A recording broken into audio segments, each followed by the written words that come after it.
मी सुरुवातीलाच शशिकांत शिंदेजींना मनापासून वाढदिवसाच्या शुभेच्छा देते। तुम जियो हजारों साल, साल के दिन हो 50,000।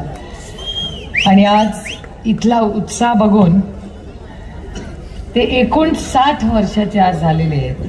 पुढच्या वर्षी 60 वर्षाचे आहेत। मी महाराष्ट्राला शब्द देते की त्यांच्या पुढच्या वाढदिवसाला त्यांचा सत्कार करण्यासाठी महाविकास आघाडीचा मुख्यमंत्री येईल, हे मी आज तुम्हाला सांगायला आले आहे।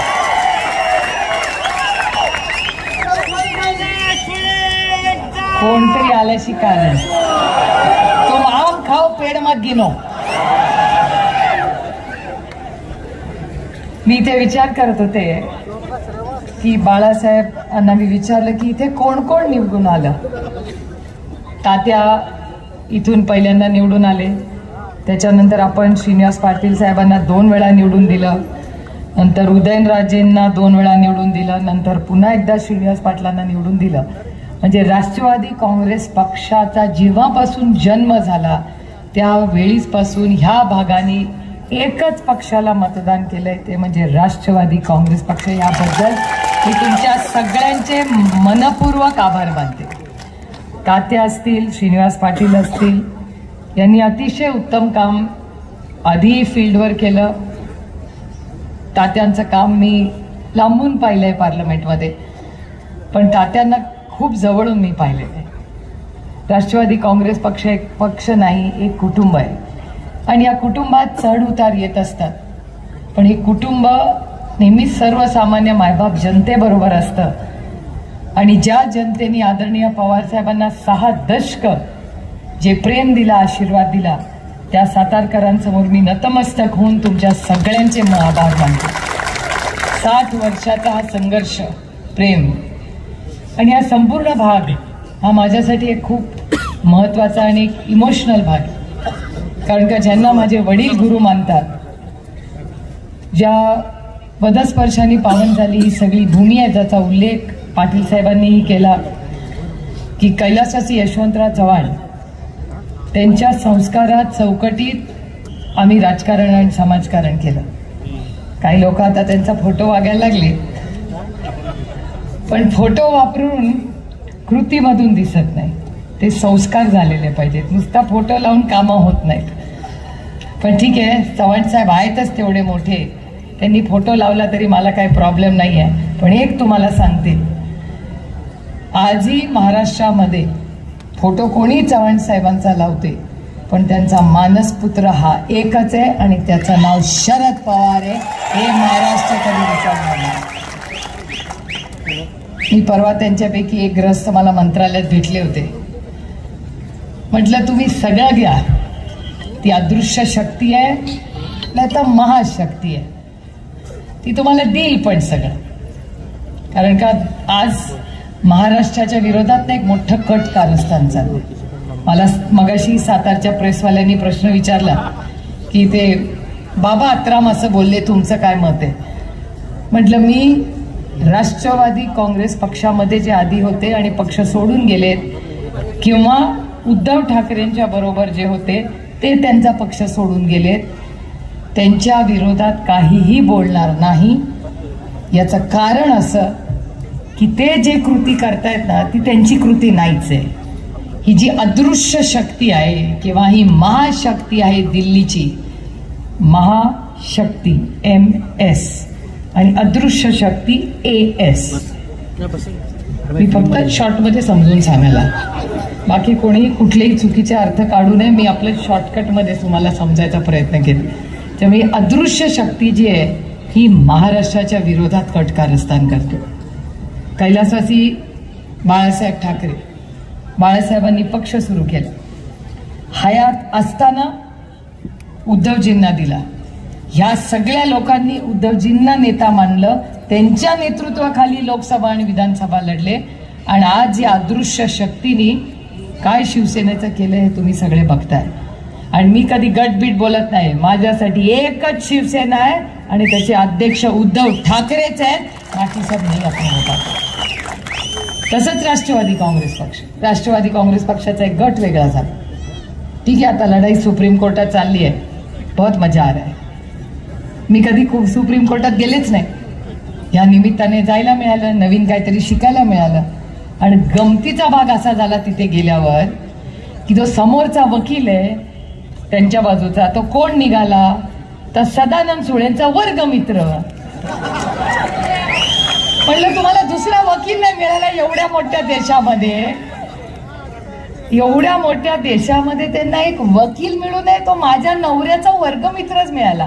पण आपलं काही सेटिंग बिटिंग नाही. हा,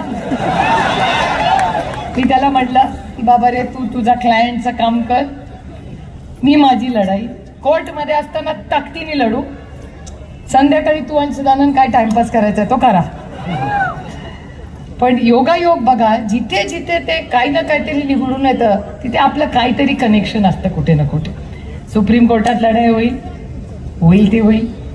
आता इलेक्शन कमिशनमध्ये लढाई झाली त्या दिवशी पवारसाहेब स्वतः गेले होते. मला गंमत अशी वाटली की ज्यांना पक्ष हवा आहे त्याचं कोणच नव्हतं आणि ज्यांनी पक्षाला जन्म दिला तो तिथे मात्र ते 5 तास बसून होता. लक्षात ठेवा, मी एक आई आहे. मला माहिती आहे की जन्म जेव्हा आपण देतो ना, सगळ्या महिला इथे बसल्या, 10 पोरं रडली ना तरी आपलं पोराचा सूर त्या आईला माहिती असतो. तिला माहिती असते हे मूल आपलंच आहे. तसंच आदरणीय पवारसाहेब आणि राष्ट्रवादी काँग्रेस पक्षाचं नातं आहे. कोणीही काही काढून दे आणि अदृश्य शक्ती देऊ दे, पण त्याचा माय बाप राष्ट्रवादी काँग्रेसचा एकच आहे आणि त्या माणसाचं नाव शरद पवार आहे. हे मी तुम्हाला सांगू इच्छिते आणि त्याची ताकद तुम्ही आहात. पवारसाहेबांची ताकद आम्ही कोणी नाही आहोत, त्यांची ताकद, त्यांचं टॉनिक हे तुम्ही सगळे आहात. सगळे लोक विचारतात की कसं काय एवढं वय बी. मगाशी पण कोणीतरी ते म्हणले की एवढ्या वयात त्यांचं वय बी काय नसतं. तुम्ही जोपर्यंत त्यांच्या बरोबर आहात ते 100 पण गाठतील, काय गॅरंटी नाही त्याची. तुमचा आशीर्वाद आणि प्रेम आहे, आमचा काहीच रोल नाही त्याच्यात. ते आमच्यात असले की जरा स्लो असतात, तुमच्यात असले की ते जास्त टॉनिक मध्ये असतात. पण हे दुर्दैव आहे की ज्या पद्धतीने महाराष्ट्राचं हे गलिच्छ राजकारण चाललेलं आहे. शिवसेनेचं केलं, राष्ट्रवादीचं केलं, हे तर त्या अदृश्य शक्तीने केलं, पण भारतीय जनता पक्षाला पण सोडलं नाही. देवेंद्र फडणवीसांचे हाल. 10 पैकी 10 मार्क द्यायला पाहिजे होते त्यांना. 105 आमदार निवडून आणले, 10 मार्क मिळाले. त्याच्यानंतर त्यांना सीएम नाही केलं, डेप्युटी सीएम केलं, 5 मार्क काढून टाकले. 5 मार्क दिले 10 पैकी. त्याच्यानंतर आणखीन एक उपमुख्यमंत्री, 2.5 मार्क. सर तुम्ही शिक्षक आहात ना, किती पासला लागतात मार्क? 35. 2.5 म्हणजे फेल. त्याच्यामुळे देवेंद्र फडणवीसांवरही ह्याच अदृश्य शक्तीने घात केलाय. आणखीन एक व्यक्ती म्हणजे नितीन गडकरी. गडकरी साहेब अतिशय चांगले मंत्री, आमची सगळ्यांची कामं करतात. जाहीरपणे मी हे म्हणते, मी तर पार्लमेंटमध्ये पण म्हणते की गडकरी साहेब हा असा एक मंत्री आहे जो पक्ष बघत नाही, तो विकास बघतो. त्याच्यामुळे गडकरी साहेबांबद्दल चांगल्याला चांगलं म्हणलं पाहिजे. त्यामुळे आम्ही त्यांचे आभार मानतो. पण गडकरी साहेबांचेही अधिकार काढण्याचा पाप ह्याच अदृश्य शक्तीने केलंय.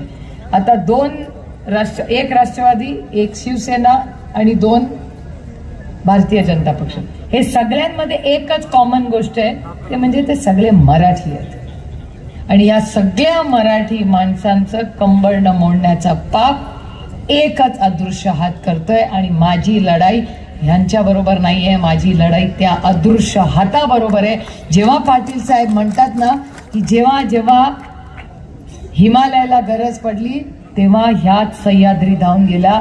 जर चव्हाण साहेबांचे संस्कार माझ्यावर झाले असतील तर पूर्ण ताकदीने ह्या अदृश्य शक्ती जी महाराष्ट्राच्या विरोधात कट कारस्थान करते त्यांना नाही दिल्लीवरनं हलवलं ना तर नाव माझा सुप्रिया सुळे नाही, हे सगळ्यांनी लक्षात.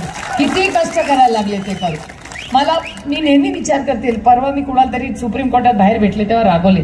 जितेंद्र आव्हाड म्हणतात अगो मला माहितीच नव्हतं तुम्ही एवढं कडक बोलू शकता. म्हणलं मलाही माहिती नव्हतं.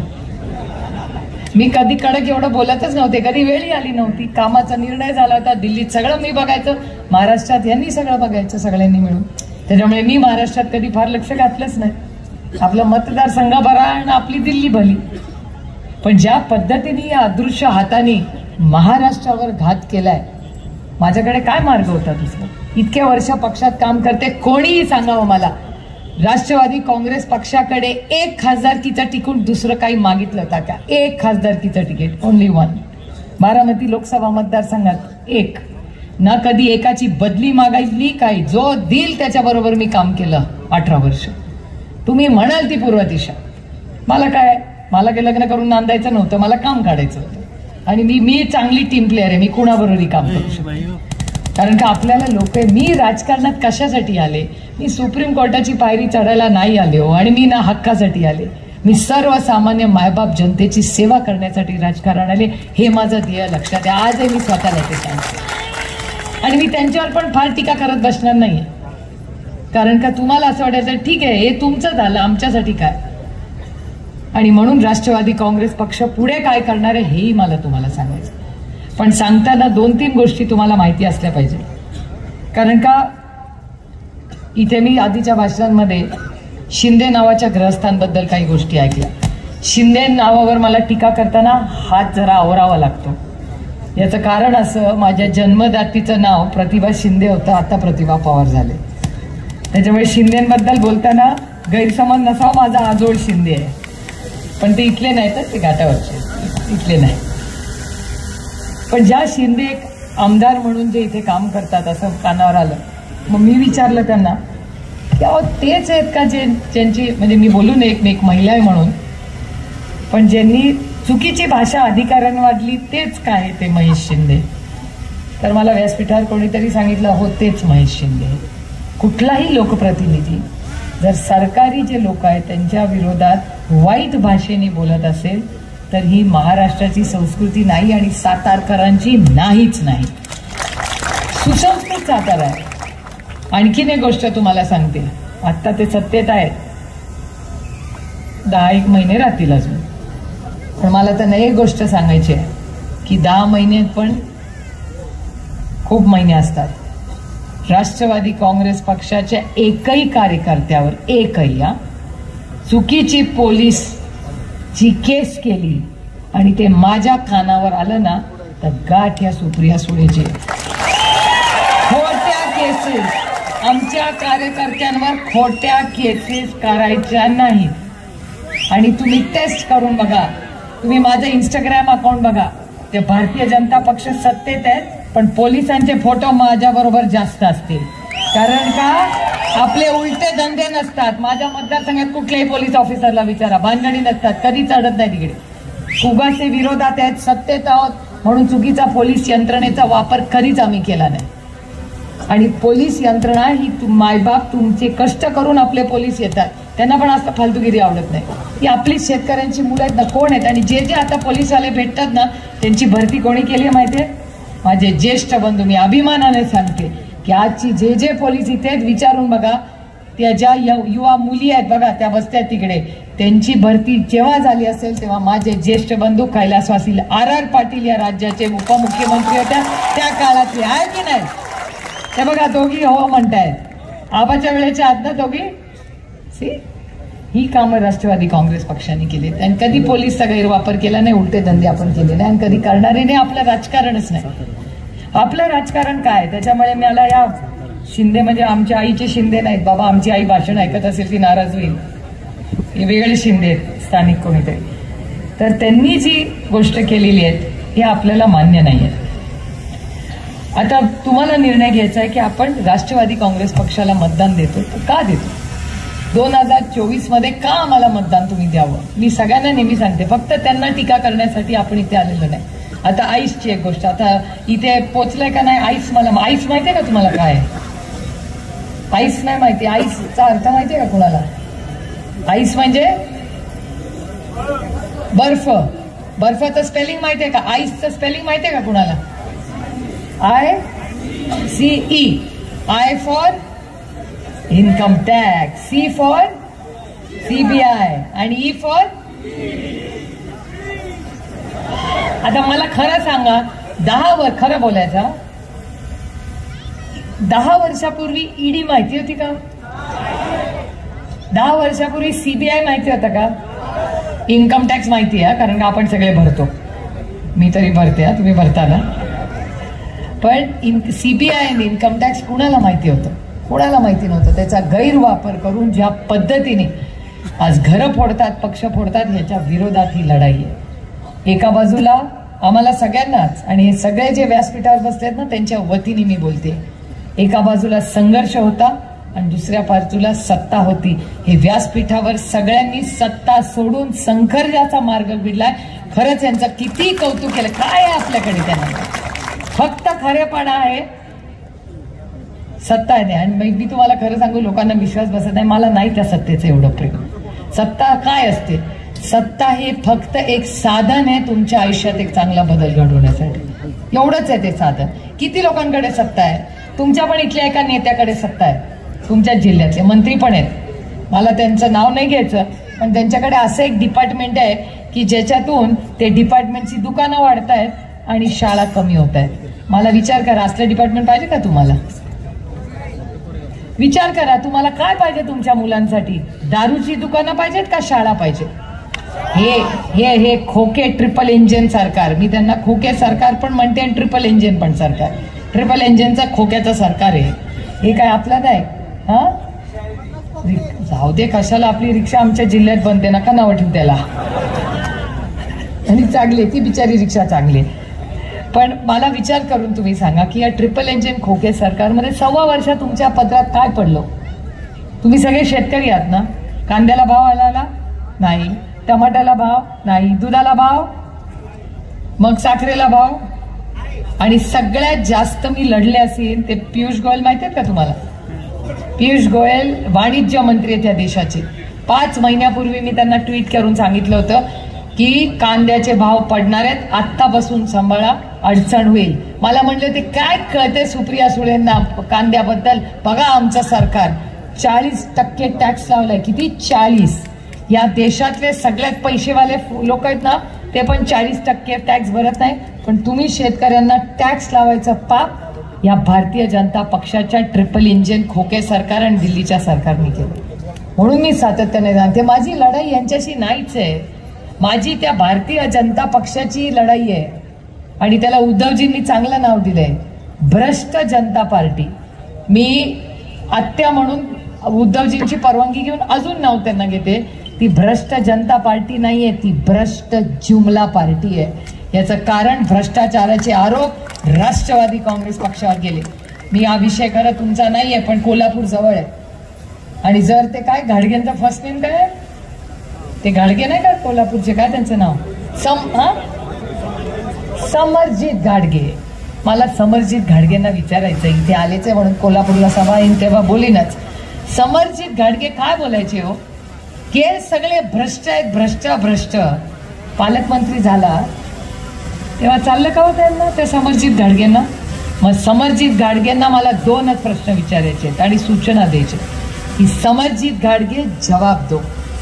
जर ते आरोप खरे असतील तर सिद्ध करून दाखवा आणि मग शिक्षा झाली पाहिजे. पण जर ते खोटे असतील तर भारतीय जनता पक्षाने राष्ट्रवादी काँग्रेस पक्षाची माफी मागितली पाहिजे की हे खोटे होते आणि तुम्ही भ्रष्ट नाही आहात.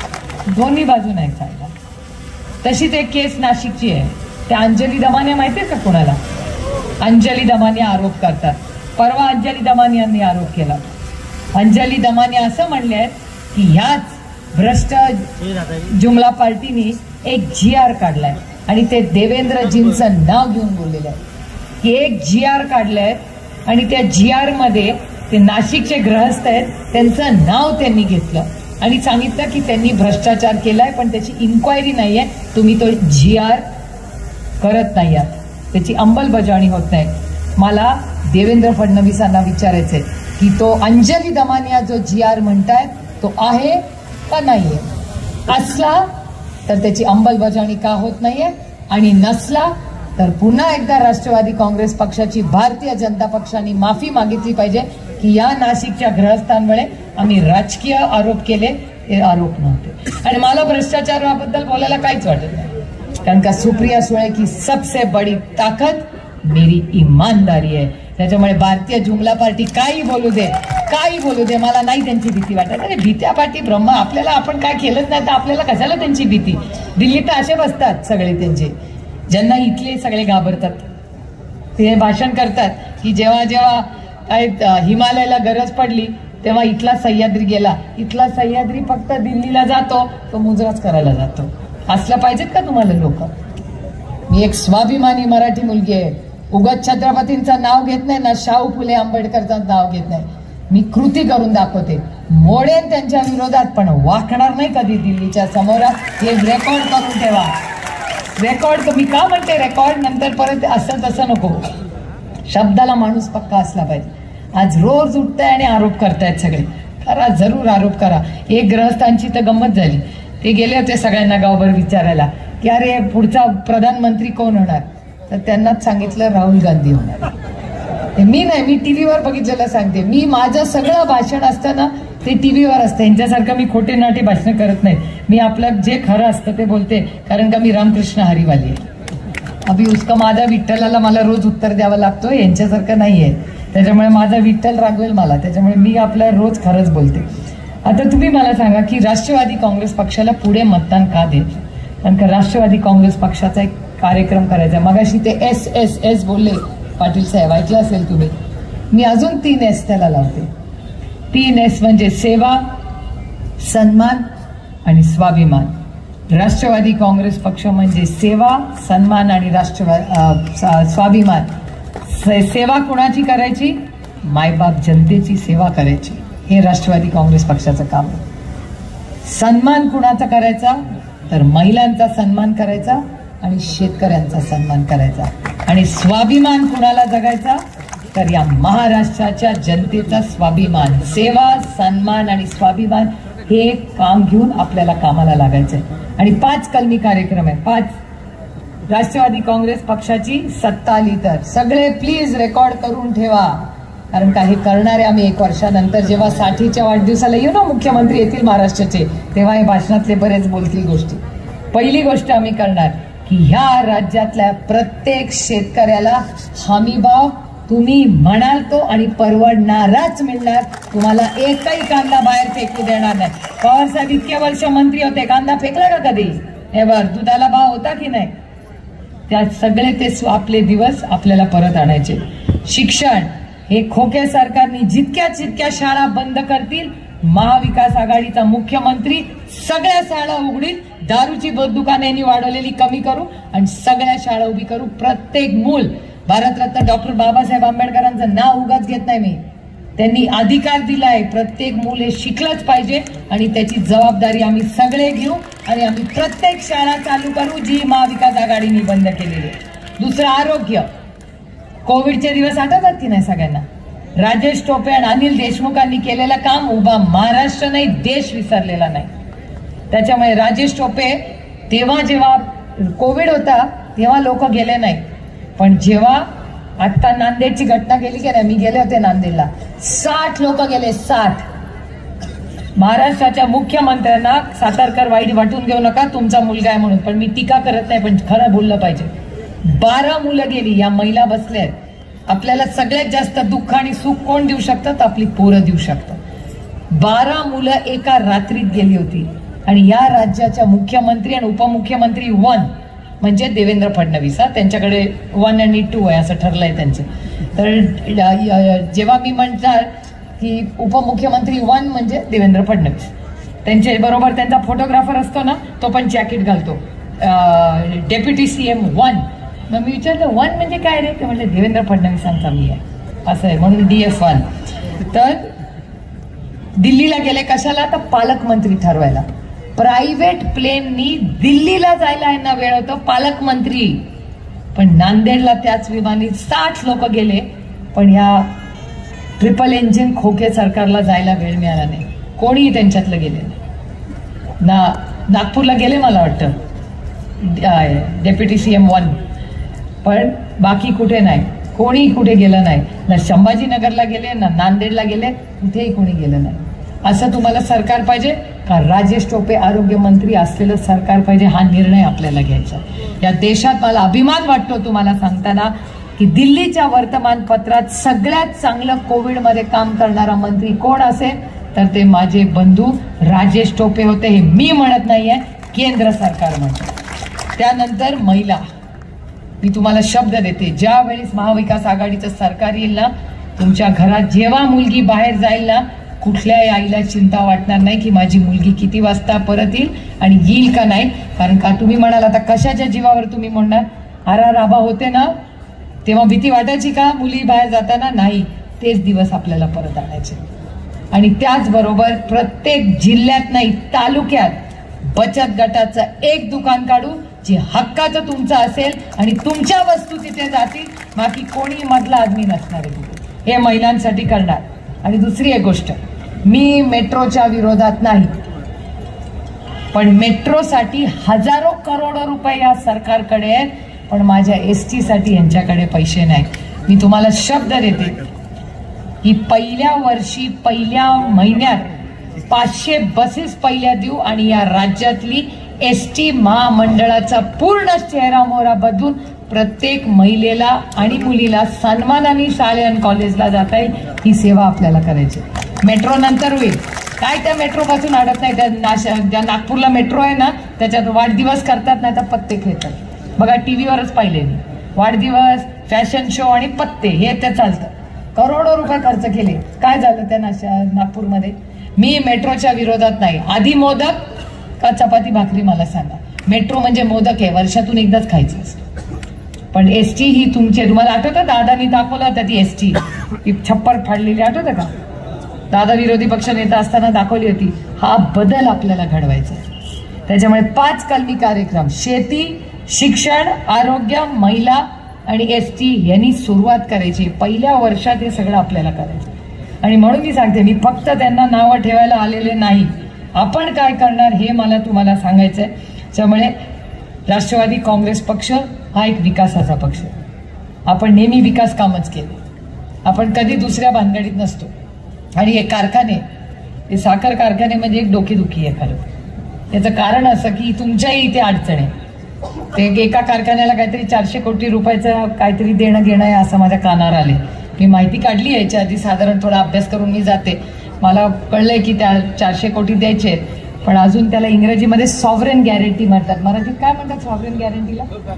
हा, शासकीय थक हमी. शासकीय थक हमी. तर मी या व्यासपीठावरनं त्या कारखान्याला, शिंदे सरकारला मागणी करते की आमचा, म्हणजे माझा नाही, माझा एक पण कारखाना नाही, गैरसमज नसावे, आपला म्हणूया, आपला कुठलाही साखर कारखाना हा जो आहे त्याचं नाव काय? 400 कोटीवाला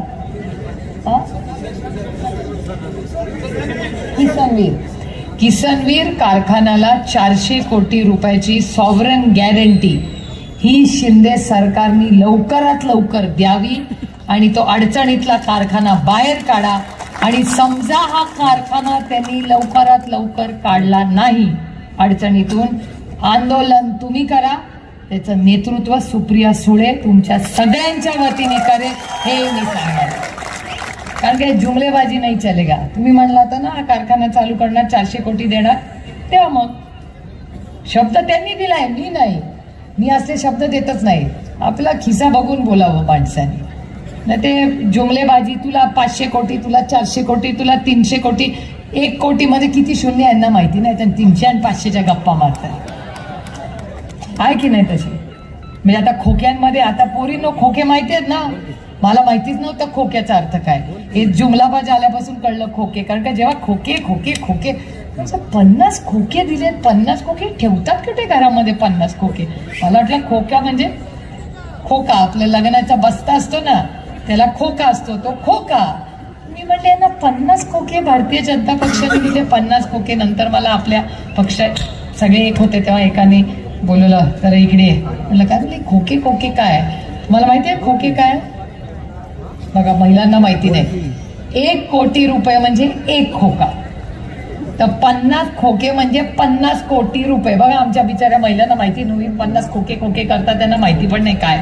त्यामुळे 50 खोक्यांचं हे जे सरकार आहे ना, या सरकार महाराष्ट्राला, तुम्ही म्हणता 50 खोके एकदम ओके, माझं म्हणणं आहे 50 खोके इज नॉट ओके. आम्ही काय साबण आहोत का कोणी यावण विकत घ्यावा? Boss there is no price to ask.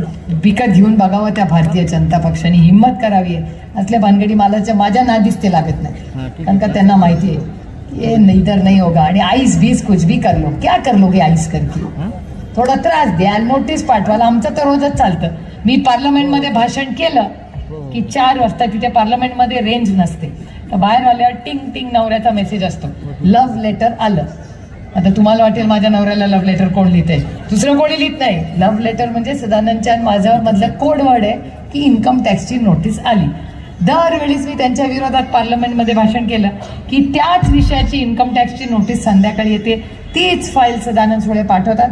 पण थोडे दिवस थंड असतं, परत मी भाषण करते, परत संध्याकाळी लव्ह लेटर येतं, परत ती फाईल जाते. सदानंद म्हणतो मला कंटाळा आला याचा, तू भाषण तरी बंद कर ना, ते हे सरकार तरी बदल. मी भाषण बंद करणार नाही, हे सरकार बदलायची जबाबदारी मी घेऊ शकते, कारण सत्यमेव जयते. ही लढाई असत्य आणि सत्याच्या विरोधात. एक काळ असा होता, मी त्यांना बीजेपी ओरिजिनल म्हणत होती. माझे सगळ्यांची संबंध चांगले, माझं सेटिंग नाही कोणाशी, संबंध चांगले ठेवायचे, कारण का सुसंस्कृत महाराष्ट्र आहे. आमच्यावर चव्हाण साहेबांचे संस्कार आहेत. विरोधक हा शत्रू नसतो, आमची वैचारिक लढाई आहे. माझी वैयक्तिक लढाई कुणाशीही नाही, माझी वैचारिक लढाई. पण तुम्ही उगाच आम्हाला भीती दाखवणार असाल तर घाबरणार नाही. अर्धी पवार आहे आणि अर्धी शिंदे पण आहे, आणि तिथली शिंदे घाबरणारे, ही शिंदे, ती शिंदे नाही घाबरणाऱ्यांपैकी. आणि मी तुम्हाला सांगते गंमत म्हणून, मी सांगते माझी आई, माझे वडील तर लढाऊ आहेत, पण माझी आई त्याच्याहून जास्ती लढाऊ आहे. ज्या वेळेस हे सगळं चाललं होतं मी विचार करत आता काय काय काय काय, कारण का शेवटी मी एक महिला आहे. मला महिलांचा स्वभाव माहिती असतो. हे पुरुष आजकाल बोलतात, हे बोलतात, ते बोलतात, ते बोलतात, उत्तर आपण पण देऊ शकतो. पण जेव्हा आपल्यावर जबाबदारी असतात, आपलं कुटुंब पक्ष एक ठेवायचं असतं ना, तेव्हा इच्छा असूनही हात रोखून आपण ठेवतात. कारण का घरामध्ये सगळं स्पष्ट बोलतात का महिला, पुरुष बोलतात, पण महिला बोलत नाही. म्हणून आम्ही खोटं बोलत नाही, आम्ही हात रोखून बोलतो. कारण का शेवटी एका चौकटीत सुसंस्कृत घरांमध्ये आमचा जन्म झाला. त्याच्यामुळे सगळं खरं बोलायला लागलो तर सगळ्यांनाच अडचण होईल. आणि गप्प बसलो म्हणजे आम्ही वीक नाही आहोत. कारण का एक लक्षात ठेवा की एक महिलांमध्ये एक वेगळा गुण असतो. छोटासा पटकन कोणीतरी बोलला ना तर टचकन त्या महिलेच्या डोळ्यावर पाणी येतं. पण ज्या वेळेस तिच्यावर घात होतो तेव्हा तीच महिला ताकदीने उभी राहते आणि ती कोणाशीही संघर्ष करू शकते. माझं दुर्दैवाने किंवा सुदैवाने तसंच झालं. मी कधीच महाराष्ट्राच्या राजकारणात आणि समाजकारणात होते, पण राजकारणात साताऱ्याला येऊन सभा घ्यायची वेळच कधी आली ना. शिंदे साहेबांनी मला कधी बोलवलं. हे सगळा बदल झाल्यामुळे आता सगळेच सगळीकडे जात. मी कधी यायचे नाही, कारण का मला वाटायचे सगळे बाकीचे बघतायत, आपलं काय काम तिकडे. पण आता मी ठरवलं की हे जे दिल्लीचं अदृश्य शक्ती आहे ना, त्या अदृश्य शक्तीला महाराष्ट्राची ताकद ही कधीतरी दाखवावीच लागेल. आणि मी काही वैयक्तिक त्यांची लढाई नाही आहे माझी. माझा संघर्ष हा फक्त मराठी माणसांसाठी आहे. तुम्ही मराठी माणसांचा अपमान करता, मराठी माणसांच्या नोकऱ्या दुसऱ्या राज्यात घेऊन जाता, नाही चालत. हा काय माझा फक्त माझ्या वडिलांचा पक्ष किंवा राष्ट्रवादी काँग्रेस पक्ष फडला असो याच्यासाठी नाही आहे. कुणाला नोटीस पाठवली ही लढाई नाहीच आहे. ही लढाई महाराष्ट्राच्या विरोधात आहे. त्यांच्या तो आपलं सरकार होतं तेव्हा निधी येत नव्हता, दुसऱ्या विचाराचं सरकार आलं, निधी यायला लागला. म्हणजे ह्यांना फक्त ह्यांच्या कंट्रोल मांडणारे लोक आहेत. मराठी माणसं कंट्रोल नाही. आम्ही स्वाभिमानी आहोत आणि आम्ही लढणार आहोत. आणि साताऱ्यावर जबाबदारी जास्त आहे. यावेळी साताऱ्याला खासदार तर तुम्ही द्यालच, पण आमदार ही द्यायची जबाबदारी ही सातारकरांवर घ्यावी लागणार आहे. ही महाराष्ट्राच्या स्वाभिमानासाठी. आणि आता जे निवडून आले, जे कोणी आले, झालं गेलं गंगेला बाहेर, पण आजपासून कामाला लागा. मी माझ्या लोकसभेची पूर्ण तयारी केली आणि मी काय तिकीट बिकीट माझ्याकडे नसतं. ते डिपार्टमेंट सगळं साहेब, जयंत पाटील आणि स्थानिक खासदार बिजदार ठरवणार. पण साधारण कुणकुण अशी आहे जी मी ऐकली. भिंती कसं म्हणतात ना, भिंतीला पण कान असतात, तसं काल एकूण जी चर्चा बाळासाहेबांनी सगळे करत होते मीटिंगमध्ये, त्याच्यात राष्ट्रवादी काँग्रेस पक्षाचा पुढचा इथला कॅन्डिडेट कोण आहे हे मला तुम्हाला सांगायची गरज नाही आहे. त्याच्यामुळे हे इलेक्शनची जबाबदारी तुम्हाला सगळ्यांना घ्यावी लागणार आहे. ते येतील, पैसे वाटतील, देव जाणे काय काय करतील, त्यांचा काय भरोसा नाही. पण पैशांनी चांगली माणसं विकत घेता येत नाहीत. कर्नाटकात बघितलं ना काय केलं, सगळं केलं. मी कर्नाटकाच्या लोकांचे खरंच कौतुक करते. तुमच्या तर बांधायला बांधायचं आहे, फार लांब नाही कर्नाटका. त्यांनी काय काय केलं असं लोक म्हणतात, पैसे वाटले, होय मी म्हणत नाही, वर्तमानपत्र टीव्ही म्हणते, परत कोणीतरी माझ्यावर नाराज व्हायचं की सुप्रिया सुळे म्हणतात, असं लोक म्हणतात, टीव्ही म्हणतात. आणि ते 40% सरकार होतं, आपलं तर 50 खोक्यांचं सरकार आहे. म्हणजे हे तर 10 पावलं पुढे ट्रिपल इंजिन सरकार. त्याच्यामुळे ह्या भागामध्ये जे शशिकांतजी म्हणले, लोकसभा पहिली होईल तिथे राष्ट्रवादी काँग्रेस पक्ष त्याचं येईलच खासदार निवडून, पण विधानसभेला ही पूर्ण ताकदीने सुसंस्कृत माणसं जी तुमच्या आयुष्यात तुमच्या सुखदुःखात असतील आणि स्वतःची खोकी भरण्यासाठी नसतील असे लोकप्रतिनिधी निवडणार. हा कुणाचा आहे? हा वारसा कुणाचा आहे? रयत शिक्षण संस्थेचा स्थापना कर्मवीर भाऊराव पाटलांचा जिल्हा, हा चव्हाण साहेबांचा जिल्हा. कसं तो आपण विसरू शकतो? आणि आमच्यावर जे संस्कार, म्हणजे मी साताऱ्याला पहिल्यांदा जेव्हा आले ना, तेव्हा मी रयत शिक्षण संस्थेच्या कामासाठी आले आणि त्याच्यानंतर लक्ष्मण मानेंच्या कार्यक्रमासाठी आले आणि तिथून माझ्या आयुष्याची सुरुवात झाली, या राजकीय आयुष्याची. त्याच्यामुळे साताऱ्याचं एक वेगळं महत्त्व आमच्या सगळ्यांच्या आयुष्यात आहे. आणि माझा विश्वास आहे की यावेळी जो उत्साह मी सगळा तुमच्यामध्ये बघितला या वाढदिवसाला येताना, त्याच्यामुळे हा वाढदिवस एकूण 50वा आहे, 60वा आपल्याला आणखीन जोरात करायचं. ही जागा आपल्याला पुरणार नाही आहे, कारण का पुढच्या वाढदिवसाला तुम्ही तर आमदार होणारच आहात, पण या महाविकास आघाडीचा हा मुख्यमंत्र्याची आपल्याला स्वागत करायचं आहे. त्याच्यामुळे तुम्ही सगळे बूथ कमिटीची कामं करा. बूथ कमिटी ह्या झाल्याच पाहिजेत. ओव्हर कॉन्फिडन्समध्ये प्लीज राहू नका. आणि सगळे कार्यकर्ते आज जे आले, घर गाव वाडी, तुम्ही हे करता का? दर पहिल्या रविवारी शनिवारी करता का तो कार्यक्रम जयंतरावांनी दिलेला? एक शनिवारी घेता का? एक तास राष्ट्रवादी, तो एक करायचा आहे आपल्याला. जयंत पाटलीला आता आंदोलनं करायची आहेत आपल्याला, तर सगळा प्रोग्राम जयंत पाटलांच्या माध्यमातून येईल. पण मला आनंद वाटतोय की अतिशय चांगल्या पद्धतीने सातारा जिल्हा हा आदरणीय पवारसाहेबांच्या सुखदुःखात हा कायम त्यांच्यावर राहिला आहे. तुमचा त्यांच्यावर विशेष प्रेम आहे. जेवढा माझा हक्क त्यांच्यावर नाही आहे त्याच्याहून गुंजभर जास्त हक्क जर पवारसाहेबांचा कुणावर असेल आणि तुमचा त्यांच्यावर असेल तर हे तुमचं आणि पवारसाहेबांचं नातं आहे. सातारा म्हटलं की त्यांना कुठून काय नवीन ऊर्जा येते देवालाच ठाऊक.